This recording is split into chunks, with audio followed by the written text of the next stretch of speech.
ओम श्री गुरुवे नमः। ओम श्री गणेशाय नमः। राधे राधे, जय श्री कृष्णा। प्रेम से बोलिए पुरुषोत्तम भगवान श्री कृष्ण की जय।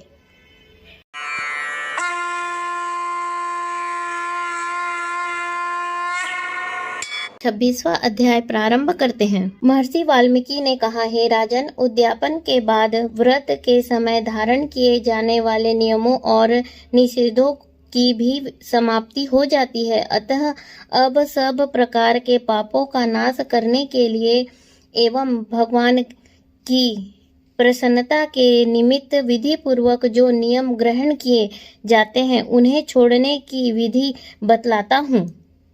हे राजन, अयाची व्रत में भोजन के लिए प्रथम ब्राह्मण को भोजन कराएं। अमावस को भोजन करने वाला व्रती दक्षिणा सहित गौ का दान करे। आंवलों से स्नान करने वाला पुरुष दधी का दान करे। फलों के नियम वाला फलों का दान करे और तेल के साथ घृत का दान करे अथवा घृत के स्थान पर दूध देवे। धान्य के नियम में गेहूं अथवा चावल दान करे। पृथ्वी पर सोने वाला गद्दा तकिया सहित बिस्तर विद्वान ब्राह्मण को दान करे। व्रत की पूर्णता के निमित्त 2.5 सेर अथवा 2.5 किलोग्राम वजन की कांसे की परात अथवा थाली का दान करना चाहिए।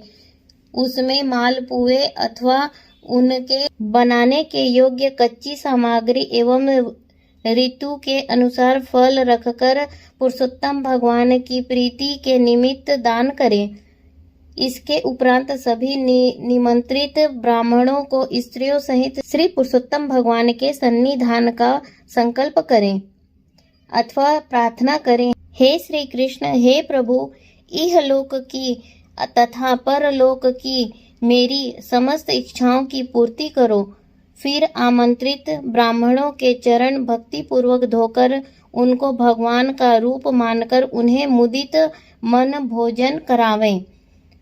व्रत रखने वाला व्यक्ति विधि पूर्वक ब्राह्मणों को भोजन करा के दक्षिणा देवे। केला, आम एवं अन्य प्रकार के फलों तथा घृत से बने मालपुए पकवान, सुस्वादु उड़द के बड़े, खांड से पके और घृत से बने घेवर, फैनी, खरबूजे, ककड़ी का साग, अदरक, नींबू के रस से युक्त अन्य साग और पके हुए आम, इस तरह 6 रसों से संपन्न 4 प्रकार के भोजनों से जो गौ घृत से महक रहा हो, विनम्रता एवं श्रद्धा से ब्राह्मणों को भोजन करावें। पान एवं दक्षिणा देवे। कत्था, चूना, सुपारी, इलायची, लौंग, कस्तूरी, जावित्री आदि से संयुक्त पान जो भगवान को अति प्रिय हैं, आदर सहित देवे। अर्धांगिनी सहित उन ब्राह्मणों को संतुष्ट करके सबको समान भाव से सुखदायी रजाई, बिस्तर आदि का दान भी करे।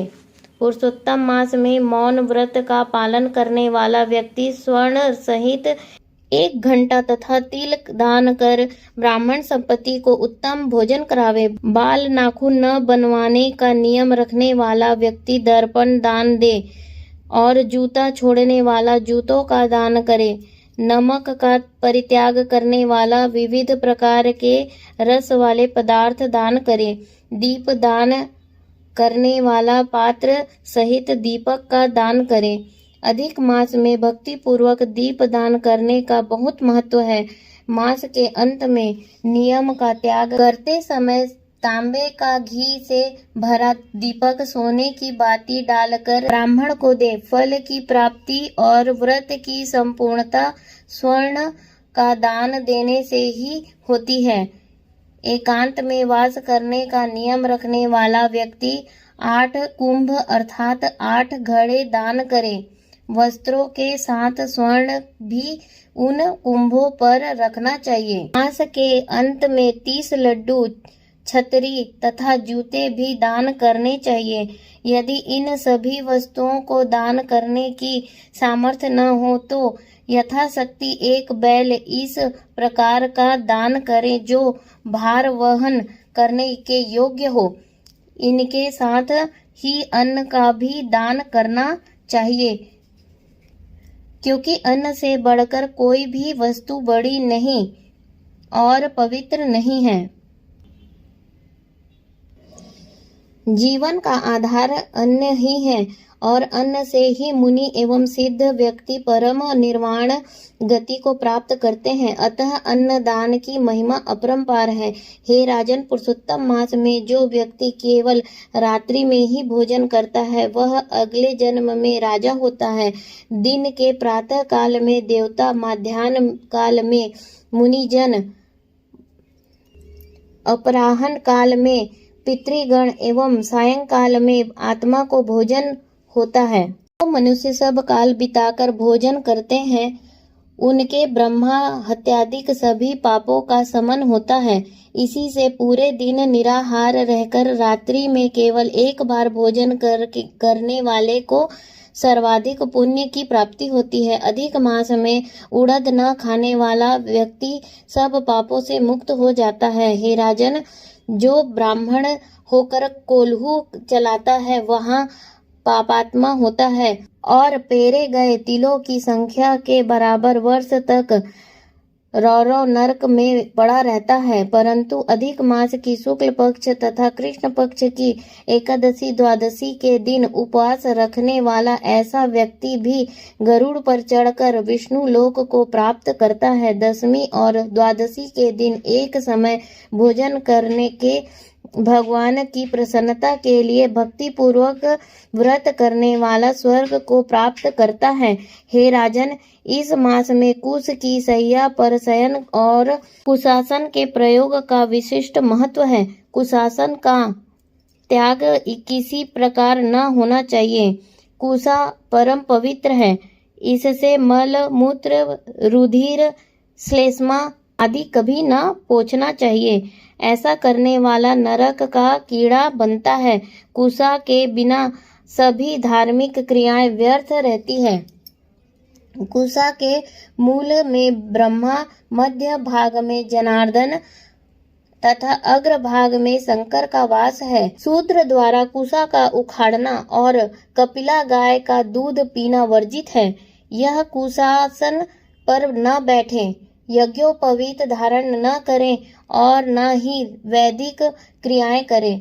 इनके विरुद्ध चलने वाला शूद्र पितरों को लेकर डूबता है और 14 इंद्र होने तक महानरक में पड़ता है।